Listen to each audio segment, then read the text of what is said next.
everyone, it's my first video and I'm excited to dive into a common question. Which programming language is best for beginners? So let's compare Java and Python in 30 seconds. Java is powerful used in enterprise level apps, Android development and big data, where Python is versatile, popular in web dev, data science, AI and automation.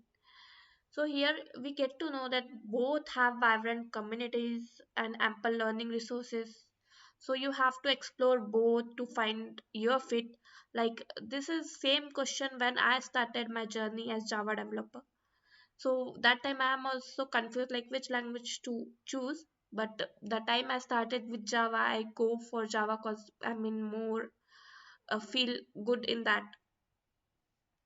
I got I got so many DMs on LinkedIn, so that's why I thought to make a one short video for beginners that will help you guys.